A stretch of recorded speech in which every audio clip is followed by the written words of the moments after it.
Bhutan Dialogues is a space for civil conversations on critical issues that concern our nation. It was founded by the Loden Foundation and led by our founder, Dr. Kama Funzola. And he used to be the pro bono host. I've taken that responsibility for the last few sessions. And to put it in few words, Bhutan Dialogues is a forum for right speech and mindful listening.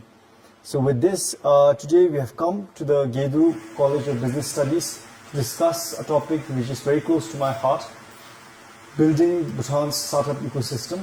And what better place to do it than in Gedu College, surrounded by the students of Gedu Business College who, and the Entrepreneur Club I believe is here, and also so many other students from other clubs. Another thing I wanted to highlight that unlike our previous conversations, we would like this to be more intimate, more interactive. So in the middle of our conversation, if you have any points, any questions that you'd like to ask, please feel free to do so. And this is as much a conversation with the students here as it is for us. But just so that we could break the ice, Dalston, the topic today that we have is Meeting Bhutan, a new generation of Bhutanese entrepreneurs. Now, I'm very excited to learn from you. When we say Meeting Bhutan, like what are the first things that come to your mind? Actually, we talked about this, right? And maybe to give context of what I'm going to say, we discussed about how we want this forum to be. Traditionally, it's in a big hall, everyone is in the hall, all listening to two-person talk, right? And the issue with that is some will not be interested, some will sleep, And the reason why I wanted to bring this topic up is because I wanted this forum to be designed in a way where it's open dialogue. And many of you guys know that I'm trying to promote open debates in Gedu College, GCBS. I want students or faculties to ask questions with each other, just so that we create that transparency and the openness in GCBS. Yes. And the reason why I'm sharing this is because I'm trying to recreate the brand of GCBS, where everyone in the market would know that when the students graduate out of GCBS, they are open-minded, they are not afraid of giving an opinion, they will ask good questions, they will question the policies that's given to them, and they will simply ask the question why. Yes. Right? That's made in GCBS. Right? That's made in GCBS, and that's my first pretext, right, in terms of what's made in Bhutan. Right? Because, as you all know this, or rather everyone will probably agree with me, His Majesty and Her Majesty are very good representative, of Bhutan, right? Everywhere they go, there's a certain image of what they portray. The things they say has weight. Yes. And that's the global image of Bhutan at this point in time. So they are at the forefront of what made in Bhutan is, right? Yeah. Prior to coming to Bhutan to work, Bhutan has always been a place where it's in the Himalayan region. People come here for holidays. People come here to breathe fresh air, And that's why topics about like high-value tourism, high-value hospitals became an image, right? Yeah. But after really coming to Bhutan, interacting with my colleagues, getting to know everyone that's very close to me now, I started to ask myself the question, is the image in the global market the correct representation of Bhutan, right? So I really strongly encourage, those that's watching live and people like you guys are already connected online. When you tell people about Bhutan, ask them to come here for like some work, interact with different people, interact with startups, do more online connections, because when you really start to see the ground, then you really get a sense of really what's made in Bhutan. Right? Yes. So to open a topic on the discussion on made in Bhutan, I think the first most important thing to discuss, it's the concept of what is made in Okay. and Bhutan. Love. So if you take that phrase, divide it in half, made in and Bhutan, then you can start to define what's Bhutan, and then you can start to define what is made in. Okay. Yeah, so that's my pre-context to Yes. to my idea of what Yes. made into. Yeah. Yes. So it's a very interesting analysis in terms of your perception of having just heard about Bhutan and now that you're working here, right, in Bhutan. I mean, there are a lot of parallels as well. Like, for example, if I'm not wrong, like the National University of Singapore, for example, is largely credited for developing Singapore's startup ecosystem through its NOC program, National University of Singapore Overseas College Program, where they would send their brightest minds outside. Now, you present a very interesting, context where, with globalization, what meet in any country is, very, the definition is changing and the parameters are changing. So now that you are the president of Gedu Business College, I'm pretty sure, the definition of what an entrepreneur, a Bhutanese entrepreneur is, also will be set here, because I personally believe that educational institutions play a very important role in developing the startup founders that will eventually graduate from this institution. But my follow-up question would be, right, what are some of the areas that you think we should be focusing on, right? Like, for example, there is deep tech, but are we ready for that right now? I mean, even Singapore, for example, if I may be so candid, considers itself not very ready for deep tech, right? So, I mean, how many deep tech startups are registered in Singapore, for example? So what is the trajectory that Bhutan is, Bhutan should be taking, right? As in someone like in your position, and I mean, we can bounce off the ideas from the students gathered here as well. I mean, I'm pretty sure they have some opinions on it as well. But if you would like to highlight on that. So you asked me a loaded question. We actually did discuss roughly what we want to ask each other. Yeah. But the question would be, taking reference to where NOC has started in the last 10 to 12 years. Yes. How did NUS contributed to startup ecosystem in Singapore? Yeah. Was their contribution the key reason of the growth of startup? Now that I'm the president of Gedu College, it is my responsibility, and how is it that because it's my responsibility, what I'm doing, right, to actually encourage this environment to grow. Okay, so let's just start with and Singapore as a background, right? Okay. So I started out my career as an accountant, right? Mainly working on how can I help companies save on taxation?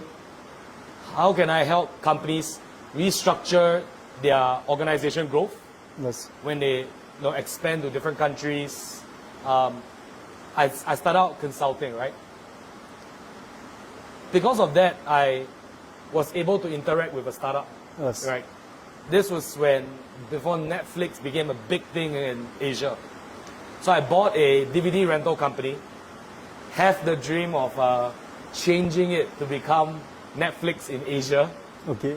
What a foolish mistake. I see. What a foolish mistake.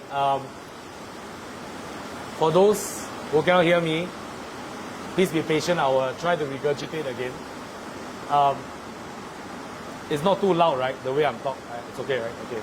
So, I'm trying to get everyone to hear. So, when I bought the business, I tried to marry the business with technology. Right? And unfortunately, while the idea sounds nice, Netflix already have billions of dollars invested in them. It's almost impossible to compete with them. I see. Okay? From that on, I went on to do e-commerce. I was able to do well in the e-commerce business. And then we exited. Now. I see. Yeah. So why is that story important? Because that period of time, there's a company called Tech in Asia. It's a tech media company that covers all the Southeast Asia tech news. I see. Right? We're talking about which company was doing very well, which company has fundraised. But we are far behind the US market. Okay. Far behind. I see. Did did NUS Overseas College contributed to the growth? Okay. I would say yes, significantly. But it's not without the fact that the Singapore entrepreneurs has the dream of actually building the linkages between two markets. And that's why that became a very viable and important position to take, right? Where those are already in the US, those that are in Singapore, how can they cross-references exchanges, right? Yeah. So that was actually a more important mechanism I see. for Singapore tech ecosystem to grow. Yeah. Now, then I want to talk about what has grew. Okay. Actually, what grew in the tech ecosystem was really three things. One was that the general public was really interested in tech innovation. You can have just the business college and students, graduates, be very interested in entrepreneurship. Okay. But if your public market is not interested at all, Okay. then a lot of things that you do is wasted. Yeah. Which means that building awareness in the local economy is very important. The second one is everybody needs to be interested in angel investing. Yeah. We all talk about venture investing and all this. Yeah. But the idea of actually having angel investing, investing in each other's businesses, whatever the quantum is, Yeah. encourage the idea of free capital to move. Okay. Yeah. The last but not the last most important thing is actually not being afraid of what publics will say about your life. Because when you graduate, sorry, the rain. Can you hear? But when you is it okay? Yeah. We can, Yeah. the virtual Because when you graduate, right, and when you want to do your own startup, majority of the time, it's your mom and dad, your parents, your brothers and sisters will all say you're crazy. So if you take that into account in terms of how you feel as a person, it may disencourage you. Okay. So that's how Singapore grew up, right? So let's talk about the role of GCBS, Yep. what I'm trying to do to encourage them. Yep. So first and foremost, I told the student this. Actually, I'm not interested whether they pass or fail their exams, Okay. right? I do want them to do well, Yeah. but I don't want them to study for the sake of studying, Yeah. right? I want them to understand the journey of where they're going. That's not the key indicator for their success. Yeah. Okay. If they, as a person, know exactly where they want to go Uh-huh. in their career, their lives, Yeah. I think that's what are more important to me. So I'm trying to help them map out what they study Okay. into their careers, when they want to get married, Okay. how many kids they want to have, how much savings they want to have, Okay. how many times they want to travel overseas, how big of the world do they want to see. Yep. It's the curiosity that will then drive the innovation. Yeah. And that's my belief. I see that. Yeah. So I completely agree with you, but there's some. I'm not sure if everyone can hear us here because of the rain. Can the virtual audience hear us? Like clearly, okay. They can. So the virtual audience, they have no problem, but can you guys still hear us? The audience, I think you guys can hear me, right? can you hear? Okay. I'm not sure if the last one can. Can you guys hear me? No, right? No. Okay. Then you put on your earpiece and you turn on live. Yeah. Sorry, So Rain. the last benches can join us live, earphone version. So there are some very interesting points that you mentioned, and I would like to pick on some of them. Yep. The first one was about the importance of free. Actually, you guys can start praying first. Pray that the rain will stop for a while. Start praying. Yeah. Cross your fingers. So you said something very interesting, which is the free movement of capital, right? Yep. And I remember in our earlier discussion, we wanted to keep this a conversation, that moves as smoothly as possible at the spur of the moment. And but there was something that came up in the prep discussion as well, and it came up right now as well, which is the importance of movement of free capital. Now compare an average Bhutanese entrepreneur in Bhutan, right? Limited access to USD, for example, has to subscribe to, for example, design softwares, and at the same time, anywhere else in the world, entrepreneur doesn't face such minuscule, hindrances. Yep. Now, I'm pretty sure entrepreneurs that JCBS is building, creating right now, have similar issues. So, like, if you would like to share some thoughts on that. So we were talking about some of the disadvantage Bhutanese startup has in the country. I think one of the key problems is that there's no access to an online credit card where you guys can subscribe to maybe like Adobe, Spotify, Yeah. maybe pay for services that's online, right? Yeah. So I was just sharing that I feel that has already set. Well, just because I can speak louder, it always rains louder Yeah. when I speak. In the context itself, I mentioned that infrastructure is not there, right? But guys, I just want to say this, right? And I'll say it to them, and I'll share this, right? Yeah. That majority of the time, it's because of infrastructure issues that an innovative idea comes up. Yeah. You take, for example, the unbanked market. Yeah. That's why you have cards like Revolut. That's an online payment system Yeah. that allows you to have a digital credit card. Sometimes the banking infrastructure of the country doesn't support this.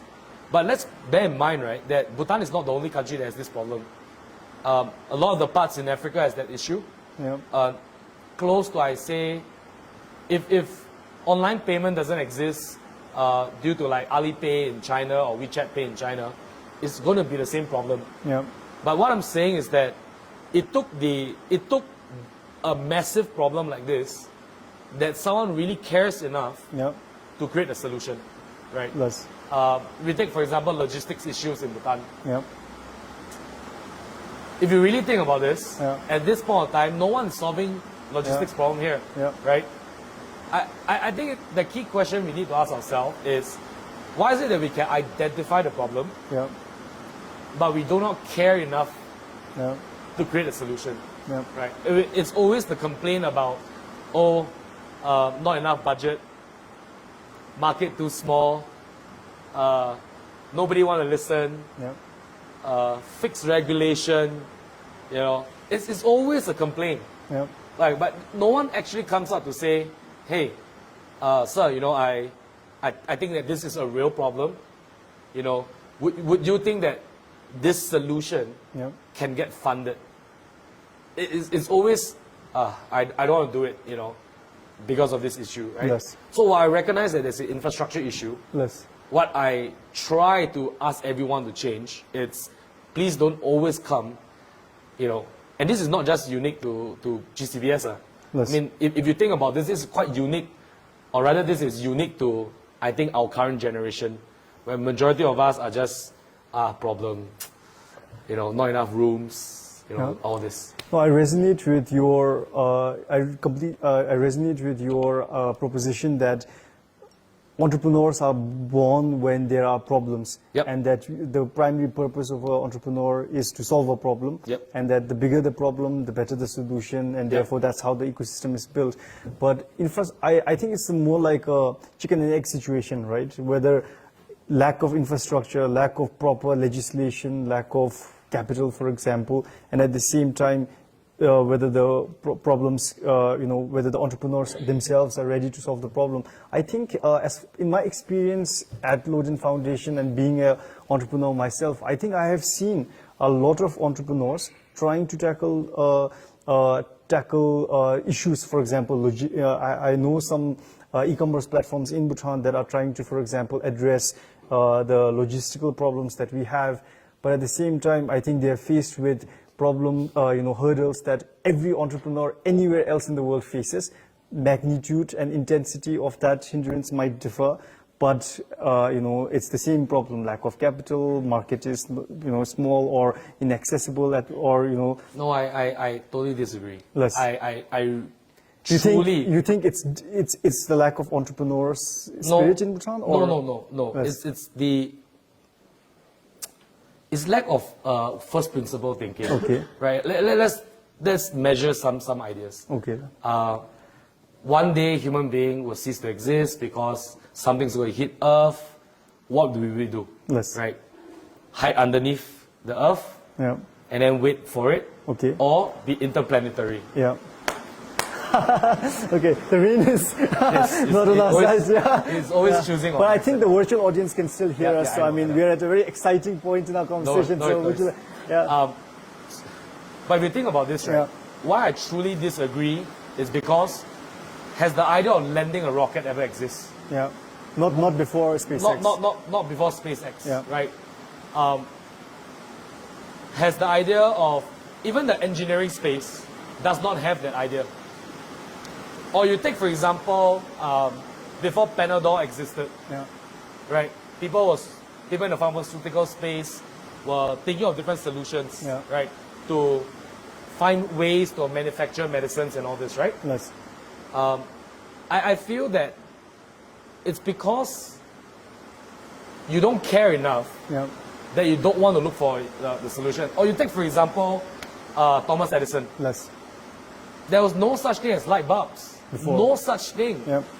But it's because he bothered. He bothered, right? And he continued to test and test and test. Yep. And that's why I said just now that when you graduate and want to be an entrepreneur, a lot of times it's not a cushy dream. Yeah. It's really not. It's a very difficult journey. It's a very, very difficult journey. Yeah. Right? And here's the thing. In Bhutan, why is it unique, right? It's because you guys are the entrepreneurs for Bhutan. Yeah. Because at this stage, Bhutan is going to go through a change, right? Yeah. And in that change process itself, all of them are actually entrepreneurs. Yeah. In some way or another, you guys are trying to make a change from how your life is 5-6 years ago, how your parents' life is 10-15 years ago, and where Bhutan will look like in 15 years' time will look very, very different. And if they all have the mindset that, oh, it's so hard, or infrastructure is not good, policy is not there, they will stop thinking and stop innovating. So that's why I feel that I totally disagree. I think what I was heading towards was, I mean, there are, the problems do exist, and entrepreneurs. I think our physical audience cannot hear us because of the rain, but should we pause a little bit maybe, or can you guys hear? Karma, should we pause a little bit, or should we wait for the rain to stop and then we continue on the session? Virtual is okay. Is good. So in this context, actually live is not good for them. Yeah, exactly. They're probably wishing they were in their rooms listening to it. To their devices. Yeah. It's okay. Do you guys want to use your phone and listen? Just for if you have earphones, you can listen through the... No AirPods. No AirPods, It's okay. Or you want to sit around here? What should we continue? Or should we continue? Is it alright? Your choice. Yeah, it's okay. We can continue. So no... then it will be just like this. Yeah. there are obstacles, right? There are hindrances. But what I'm saying is that, there are entrepreneurs who are trying to... Why not, if it's just pause, anyway, you guys can watch the recording in a bit or so. That's true, so just bear with it a little bit, okay? Yeah. Okay. I think our virtual audience can hear us clearly. It's just the physical audience here. Yeah. No, where I was getting towards was, and I think we are basically in agreement, but it's just that, the formulation of words, I think, is a different. But what I was trying to hint at was entrepreneurs in Bhutan are facing similar hurdles, like anywhere else in the world.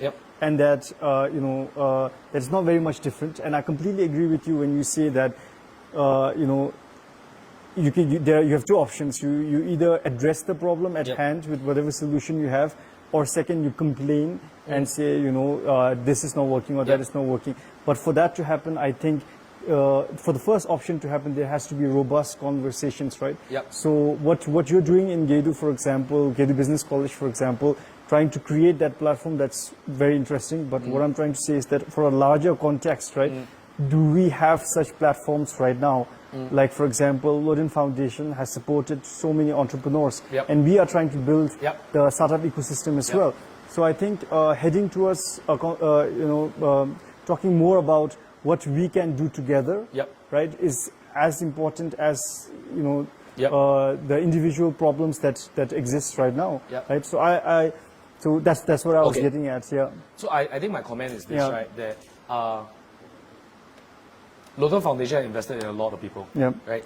But we really need to identify whether the person who has received the investment treats it as an investment. Okay, that's the first one, right? Second one is whether when the issuer of the investment, do they feel that this is a donation or is this just a gift? Right? I think this is actually a very tricky thing. We talked about this just now when we were walking, right? That the idea of person receiving a grant, receiving donation, you just go all the way back, simple. Sometimes, do we really appreciate how much our parents have given us? Right? And in that context, what do we want out of it? Sometimes as parents, you want to give kids money, and then you want them to do better.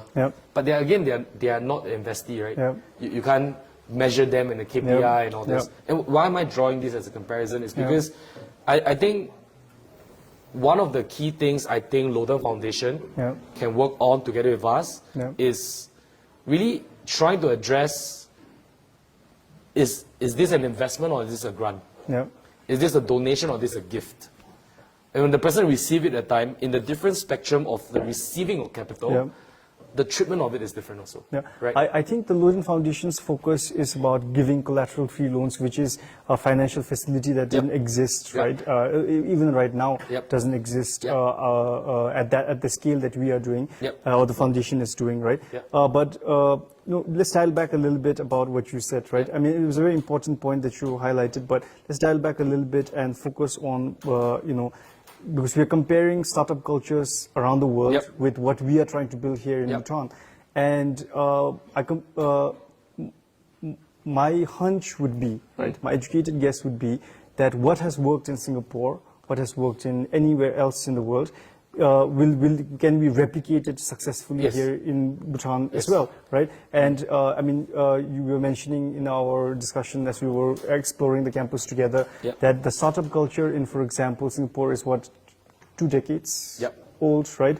And for example, I studied in Japan, right? And the startup culture there is also struggling right now. I mean, I just read a news this morning about a taxi hailing company in Japan reaching a unicorn status right now. But these are also very limited successes. So right now, as we are beginning this journey from scratch, right, can we be confident in saying that, we can replicate easily, the systems that have worked elsewhere? Or are we saying, we're going to build this at our terms from scratch? I think the truth of the matter is it's impossible to copy entire industries out of another country. I agree. It's impossible, right? I think Singapore tried to do it. And that's why when in the very beginning we talk about NOC being in the US. I mean, California has a nice culture, right? Let's just take this as an example, right? If you look at a website from Japan, it's tentatively very different from... It's quite clouded, right? Chinese, it's not really a website, it's more mini programs on WeChat. And then the US is still very application-based, software-based, nice UI, nice UX. You take that as an example, right? Then you understand the perception of investors. And the reason why I emphasize on the treatment of the investments is because I think what I'm not worried about actually so much is not about the entrepreneurs. I'm also not so worried about the government infrastructure. I'm not.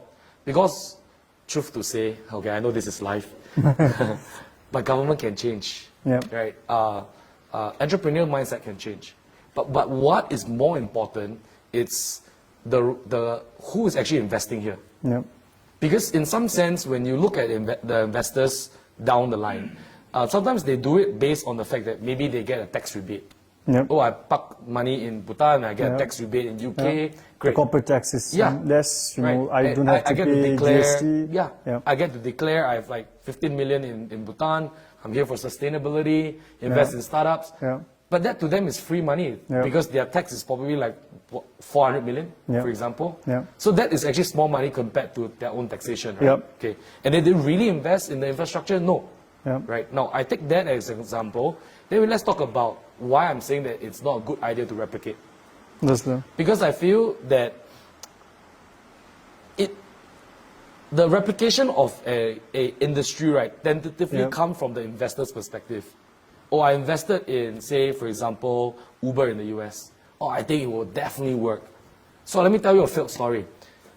I know that Singapore, I was part of the team that was building robotics, autonomous vehicles, shared transportation in Singapore. By nature, it should work. By nature, on paper, it looks nice, right? But it wouldn't work because climate is too hot, right? The vehicles wouldn't do well in a climatized like Singapore, right? But it does really well in the US. But really, does it really do very well?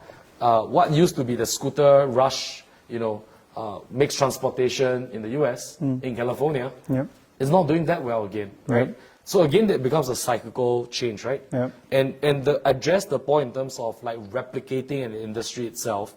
I really think sometimes if we try to copy, you know, the design of another industry's startup ecosystem, then quite honestly, we will fail. It's really not that easy. It's a recipe for disaster. Yeah, it is. From the get-go. I mean, you will get some positive outcome. And what will the positive outcome be? The positive outcome is that, yes, there will be the culture of talking about innovation. This is what we are replicating. Because this happens in the US, this happens in China, in Singapore. This is good. This you can replicate. Right? But if you want to replicate an investment portfolio or the industry or the type of it, it's not going to be possible. So it's a very important point, because what you said about, you know, the type of investors that we are trying to attract here in Bhutan will eventually also depend on the type of industry that we are trying to create here. Like, for example, I want to get into the tech sector as well. And, you know, one of my primary inspirations comes from, you know, what type of tech industry will be built here in Bhutan, right? And how different it would be. And eventually that would, you know, entail, you know, what type of investors that we want to attract here as well. So, for example, I mean, I think the unique selling proposition for the tech industry in Bhutan really comes from, you know, how His Majesty said that, you know, the values will define the, you know, the industry that we are trying to build, and that's more important. So I think in the tech space around the world, like for example, there are some, you know, there's I wouldn't say a lack of values, but rather it's not their USP. But that's something that Bhutan can, for example, take it, you know, really champion, right? So now that we're discussing, we're moving already into, you know, what sort of what sort of startup ecosystem that we want to build. What are some of the initiatives that, for example, that are existing in the Gedu Business College? I know we are at the incubation center, so if you'd like to share a little bit more about, you know, what this incubation center is all about. Advertisement time. Yeah. Well, we have one of the nicest incubation centers, I think, across all the colleges. So I apologize to the rest of my colleagues from other colleges, but I do think we have one of the nicest. Yes. If you talk about value startups, so I guess I'll quote Dawala again. Our school motto is we mean business with values. But again, then what is value, right? I think it's the same perspective when we talk about happiness also. Like different people have different benchmark in terms of what value is all about. Yes. But again, I want to put this on the table again. And we did talk about this. There are investors and market who cares about value, and there are investors and market that don't. Right? And sometimes when the product happens in front of you, we think that it is of value. You know, it's reasonably good and all this, right? Even companies like Apple didn't get excluded when people check their supply chain all the way down You know, even if the contracted OEM companies that they manufacture, you know, do they even have values in terms of the way they manufacture? Yep. Right. So sometimes we can take care of the values. Yeah. But if we partner with someone else and the person doesn't have values, then does it mean that I stop doing business because I can't find a partner? Yeah. Right? So that's the conundrum that entrepreneurs will face, or even business owners or management will face, right? Yeah. Now I bring that and I talked about, I just want to share one thing. I think one thing that I do see that Gedu College can pioneer, Okay. or actually even Bhutan can pioneer, is the idea where we could really potentially look at corporate law as one of the key things that we want to take. Why? Because Switzerland is being known to be a good place where companies will go to domicile the companies and operate their businesses there, right? Yep. Now, I think Bhutan potentially can also have that same image. Okay. But then how do we manage the businesses behind it? So that's why I talk about corporate law. And actually, I do intend to launch a school of law in Gedu sometime down the road, specifically in international business law. But another one is in law, specifically in data management and data policies. Because this is where I then believe that the values in terms of how we manage consumer data, you know, in terms of how a tech company builds its tech infrastructure around data policies, that will change. And my personal belief is that taxation today has, every country has their own rules of taxation. And you have a tax accountant across, like for example, big companies that actually works with each other to manage the taxation law to make it optimized for a company, right?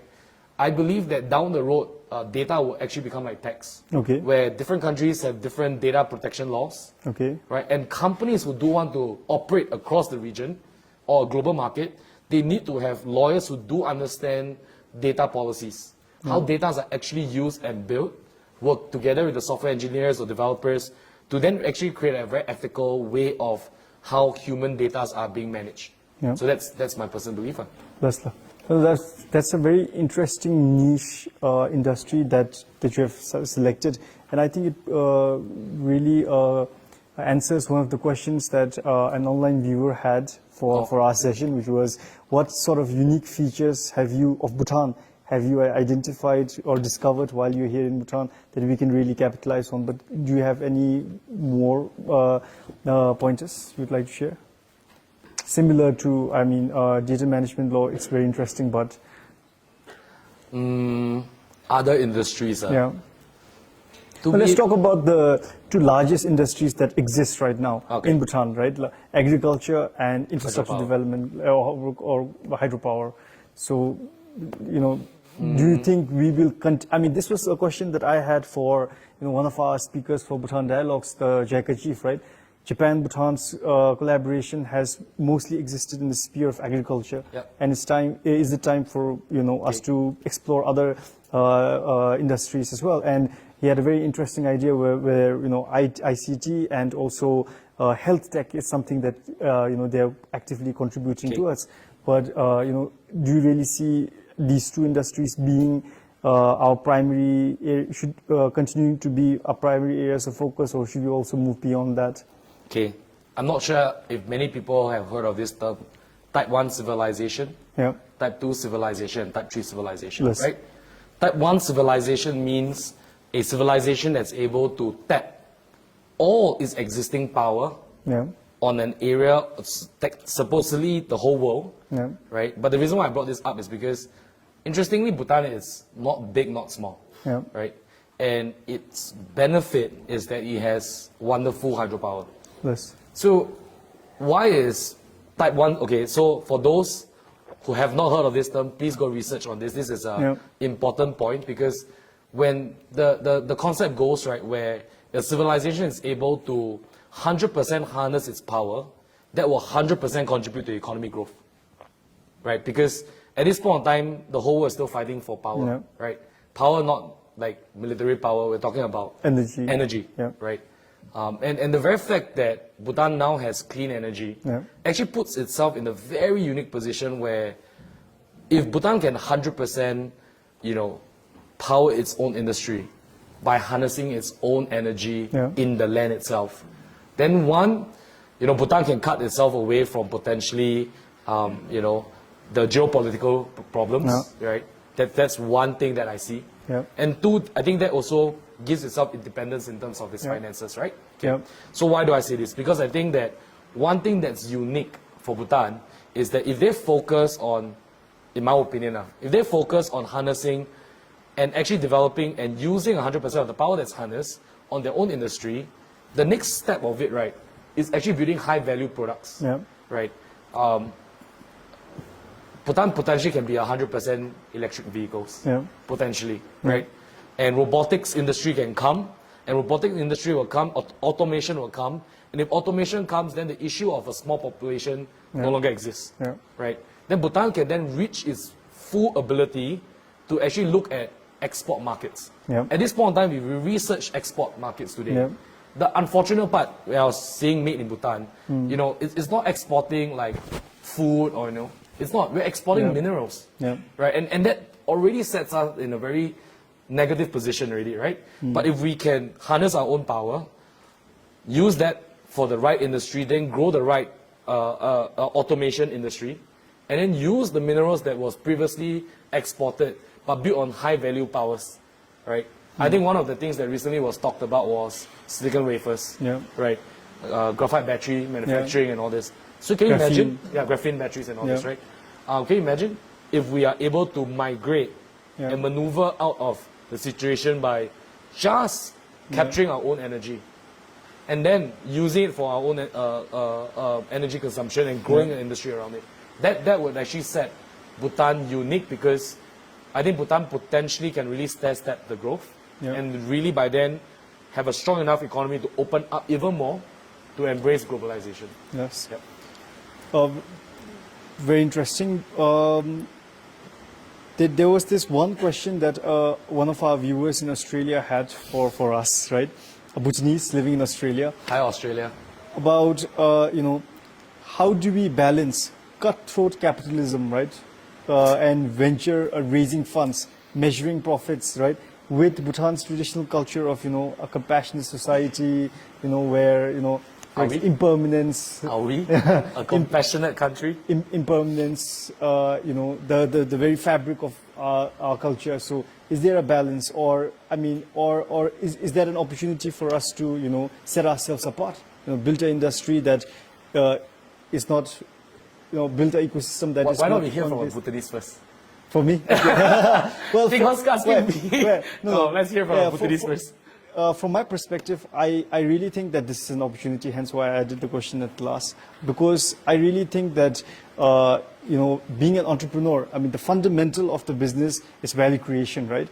And how value is defined at that particular moment and how value will be defined in the future is completely different. So you might be creating a business that is, for example, generating record profit, but eventually you look back and realize that you have completely harmed the very consumers that you set out to benefit, right? So I think personally the opportunity for us is to really say, look, we want to build value and set ourselves apart like that. So for example, in my individual capacity as one entrepreneur, even when we talk with, you know, potential partners, investors, you know, I'm very selective.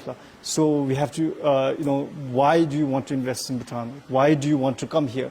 And it is based on that communication, that understanding that, you know, a relationship can progress. I do not believe that we should blindly be bringing in dollars because it's dollars.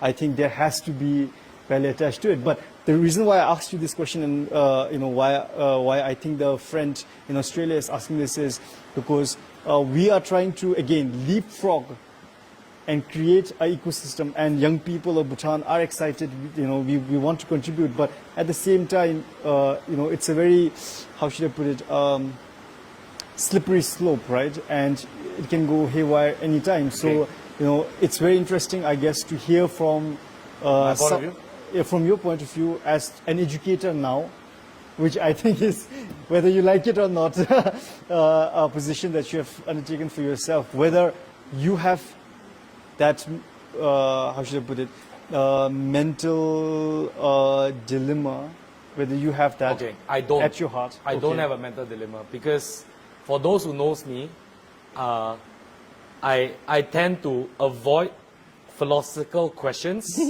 with a You're welcome. practical You're welcome. with a practical action. Yeah. Right. I tend to have that conversation a lot with Dawala. Yeah.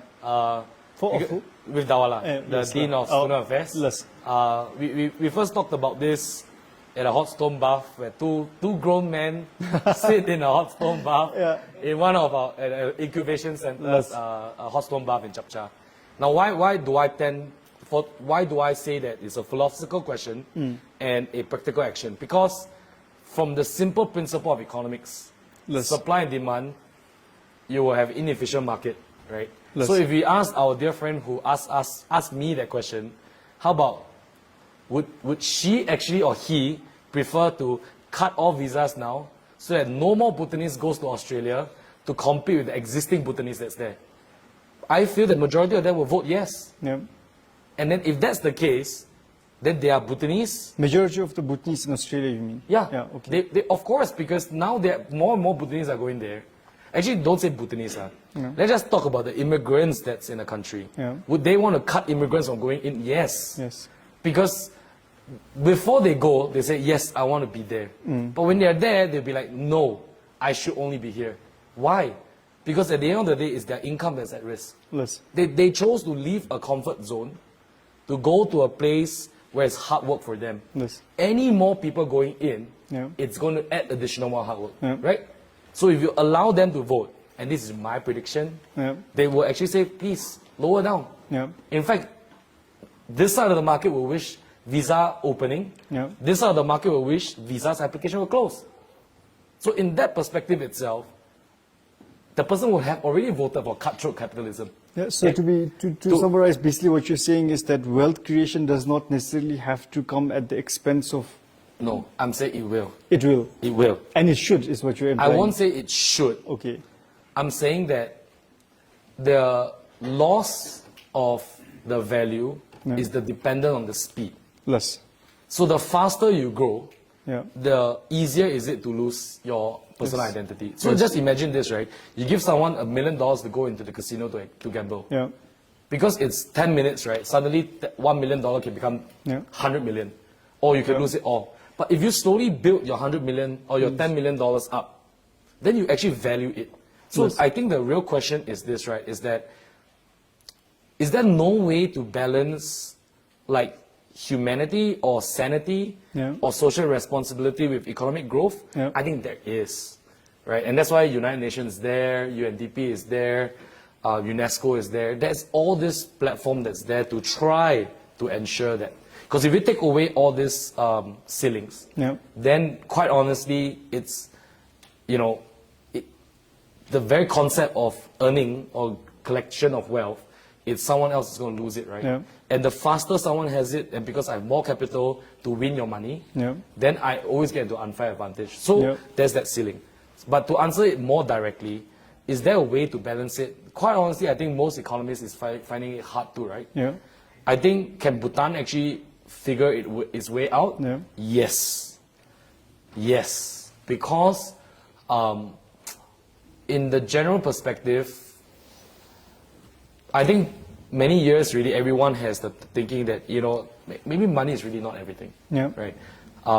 And there's different measurements in terms of satisfaction, right? Yeah. I think we move away from what I have as a form of satisfaction to what I identify as real satisfaction.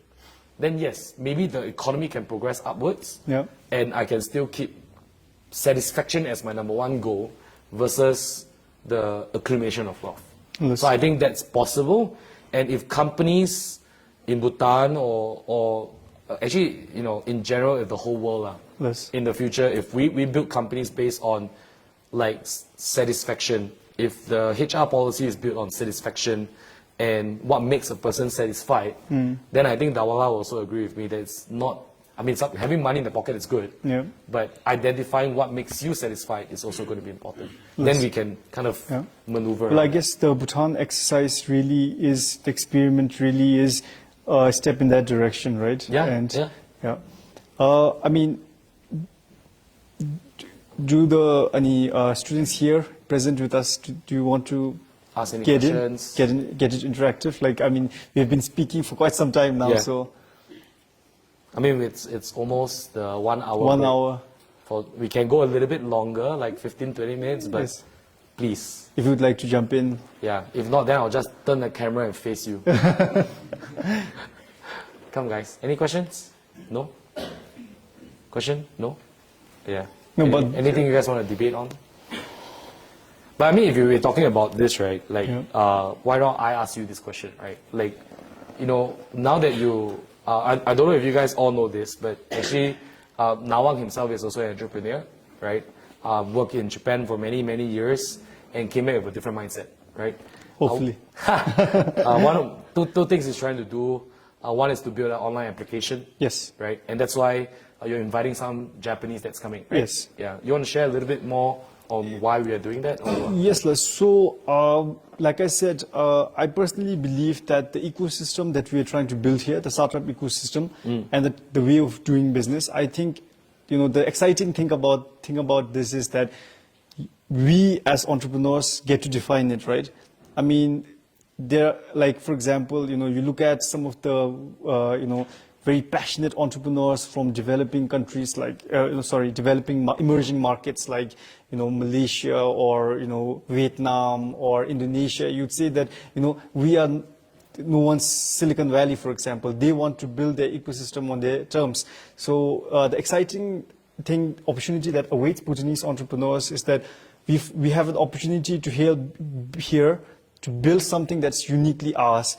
And the exciting thing that, you know, and we touched upon it in our conversation, is that, you know, there is no blueprint that has worked elsewhere that we are trying to copy here. I mean, there will be some aspects like this conversation that we are having right now, or, you know, certain, like, for example, the idea of a pitch deck, right?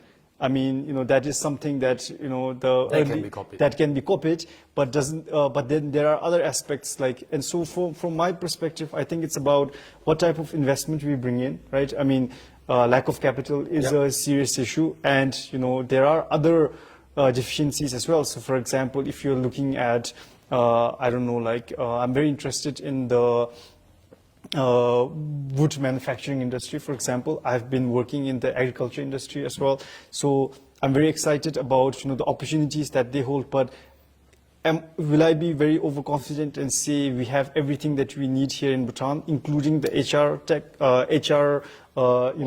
capabilities? I don't think so. So, for example, with the online application as well, I mean, we are seeing a lot of emerging coders, and that's very promising. And some of our coders are doing so well that they can easily compete with their international counterparts. But do we have enough of them? I personally do not think so. But do we have a fighting chance? Do we really have an opportunity to get out there and compete with these companies? Of course, no entrepreneur who worth his salt, worth his, if he or she is an entrepreneur, would say that, you know, they cannot do it. I mean, we are doing this because we believe truly that we can do it. But as Dalston mentioned, we are trying to bring here partners, friends of Bhutan who would like to invest in Bhutan at the same time, whose values are in the right place. So, so that's what I'm trying to do. I have a group of friends who are really interested in bringing not just their finances, but also their, you know, ideas and their experiences to Bhutan. And it's just one entrepreneur, but I'm pretty sure there are so many others doing the very similar thing, and that's what we're trying to do. I think the reason why I brought that up is also because actually Ngawang is someone who is very proud of what he's doing, right? And I think that's very important because, you know, sometimes when we talk about made in Bhutan, right? Or the idea of like, what are you made of? Like, what make Harvard Harvard is because people were proud of graduating from Harvard, right? And I think the key, most important thing that I feel that is currently now the key issue in Bhutan is that the previous generation is very proud of Bhutan. The current question is, are the younger generation proud of being Bhutanese? That's the key difference, right? And, you know, even the Americans back then, oh, I'm proud of being American, you know, I'm from this place, I'm that. But now people are, oh, why? for this? Oh, okay. Oops. Hello. Hello. No. Someone from the back. You set it up. That's nice. But hello, is this better? No, okay. So my simple point is this, right? Is that I think when we come and talk about made in Bhutan, actually at the end of the day, it's an identity. Yeah. Right. But what makes the identity important? It's one that I embrace it. Yep. I am proud of it. I am this. Yep. Now, if you think about the current best branded movement, is the LGBT movement, right? Oh, I am proud of my identity. I am pronounced as he, she, they. So why has it became a big thing? It's because majority of it is the identity, right? Yep. So I feel that one of my key points I want to make in this dialogue would be, why is it that the previous generation is so proud of being Bhutanese? Why is it that everyone is so proud of His Majesty, Her Majesty, the lineage and the heritage of Bhutanese? Yeah. But why is it that there's a discrepancy with the fact that I may not be so proud of the fact that I'm Bhutanese now? Justin, on this point, I think, for example, I personally, I'm very proud Yep. to be from, to be a Bhutanese, and I'm proud of the culture that I represent. And I think a majority of young people are very proud of, being Bhutanese and what sort of the upbringing that we had, and so I understand that, for example, we watch a lot of, let's say, Western films. We idolize a lot of non-Bhutanese idols. But I do not necessarily think that that is because we do not really appreciate what we have at home. I suspect that because a lot of we are in a globalized economy, so we are getting connected more often. Like, for example, just today I received a message from a friend of mine in Brussels, right? And I can see what he is doing there. And it is very enticing to see, for example, some of the facilities that someone would have, but that does not necessarily mean that the younger generation is not proud of where we are coming from. Okay. Although we might have a lot of complaints, right? This is not working, this should be improved. But I think that is a natural progression of development, right? I mean, Let me make allow me to make a comment, okay? For those who watch soccer or football, let me give the example. If you love Liverpool, you'll be very proud of Liverpool. Yeah. But unfortunately, we have lost many years, right? And it's sometimes, when you're at a bar drinking and the guy asks you what's your favorite club, and you say Liverpool, and people are like, oh, you guys haven't been winning. That's the part that I'm saying. Yes, you will still say that I'm proud of it, right? You take, for example, when Manchester, Man U, was winning championship straight for 20 years. Yeah. Or like even, for example, now Man City. Yes. Right? Of course. Because when you're in the winning position, you're very proud to shout the fact that I'm a Man City fan, I'm a Liverpool fan. But the reason why I'm saying that there's a decline is because the previous generation identify what Bhutanese is about, and they are proud of, I am a Bhutanese. I'm proud that I am all about sustainable. I'm proud of the fact that I don't chase after material wealth. I am proud of the fact that, I care about the nature. I'm proud of the fact that my king and my queen are best representative. But the question now is, as Bhutan is evolving, and Bhutan is changing its goals, the key thing to now ask is, how do we feel about that association, that identity, you see? Yeah. So, do people then say that I'm for it or against it? That's the part that I'm trying to correlate it back to a soccer fan. So very fair correlation, Dalston. I think that, for example, if you look at what makes Bhutan unique, right? Like, every time I visit, I attend an international conference or I'm in another country, I try to reflect on, okay, what makes back home special, right? Like, and there are various reasons, including biases that we might have because we are born here. But I think that one factor that will always set us apart is accessible leadership, right? And this is something that is not so often talked about, I think. Like, for example, I was in Brussels very recently attending some conference, and I saw that there was a newspaper article where a journalist was not very happy that one of the ministers did not give her enough time, or give the journalist, I'm not sure about the gender of the journalist, did not give the journalist enough time, even though he or she did not have an appointment, right? And at first glance, you think, okay, here's a journalist complaining that the minister is not willing to talk to them, even though they don't have an appointment. But at the same time, the type of interaction that we have had with our leadership is that it's very, how should I put it, it's very accessible. So, for example, as a young Bhutanese myself, I feel that, okay, I can just walk up to someone in a leadership position and propose an idea. Whether the idea will be accepted or not is a different question, but at least that avenue for presenting the idea is there. And I think this is a underappreciated value that exists here. And the reason why I'm mentioning this is because I think this is one of the many things that you can't replicate anywhere else, right? And that's why people would, coming back to your point about, a lot of people associate, like, for example, look at the brand Bhutan, right? I mean, let's bring it up because we are having such an honest conversation. Many people do not agree, do not like the new brand, right? And I personally like the brand. But, branding is such a subjective thing that people will, have different opinions.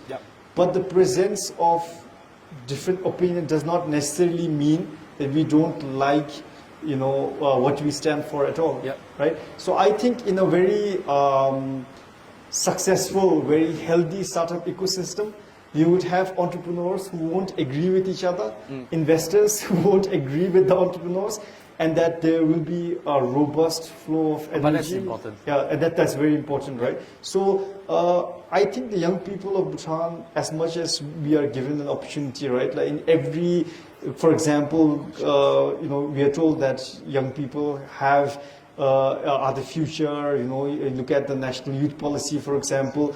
But at the same time, there are some discrepancies, yes, but we are yet to show, what we are made of, I think. And I think only time will tell. But I personally feel that I'm very optimistic about that. And I really think that the startups that we will build in Bhutan will be reflective of that.